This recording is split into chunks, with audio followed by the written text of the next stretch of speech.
For a club founded by a Soviet tractor factory, it was fitting that BATE Borisov should have a ploughed field for a football pitch.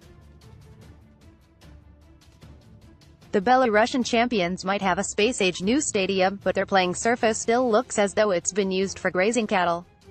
Unai Emery's Arsenal have it all to do to keep their Europa League hopes alive. This was the first game as the Borisov Arena since November 29, and it appeared that the groundsman had joined the players in taking a winter break.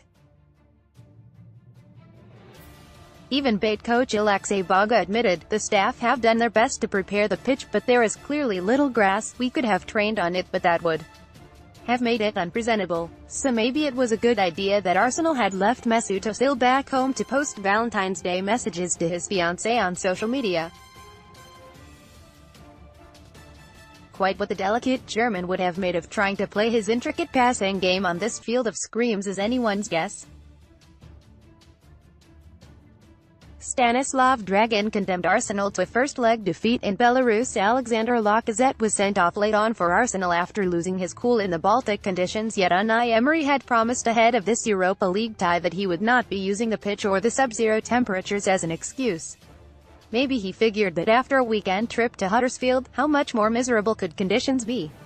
Would Mesut Özil likes post criticizing Arsenal boss Emery after being left out for Europa League trip, yet it must still have been quite a shock for Arsenal's players when they walked out for their pre-match warm-up and found they needed crampons rather than studs.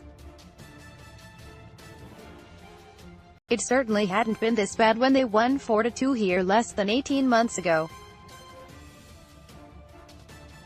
Only 4 of Arsene Wenger's squad, which had travelled to Borisov last season, made the return journey, and only Shkodran Mustafi and Ainsley Maitland-Niles were in the starting lineup.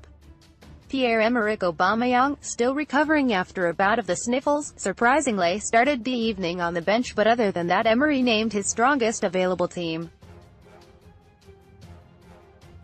For BATE, this was their first game since their final Europa League group match away to PAOK Salonika back in mid-December, so they were bound to be a little rusty.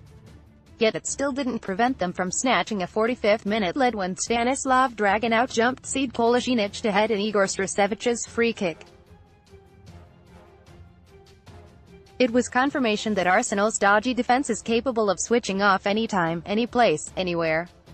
BATE's Maxim Skavish tussles with Arsenal's Laurent Koscielny. The Gunners will have no pitch worries when the two sides meet again at the Emirates. Unai Emery's squad will be giving his sleepless nights after this display. Alexander Lacazette, who had missed a glorious opportunity midway through the first half, thought he had levelled in the 55th minute but had strayed marginally offside before firing in from Kolasinac's cross. Aubameyang, Lucas Torreira and Denis Suarez were sent on as Arsenal looked to salvage their unbeaten record in this season's Europa League. But it was to no avail, and now Arsenal have it all to do in next week's return leg at the Emirates, and it will have to be done without the suspended Lacazette. The striker lost his cool in the freezing conditions by lashing out with an arm into the face of Alexander Filipovic in the final stages to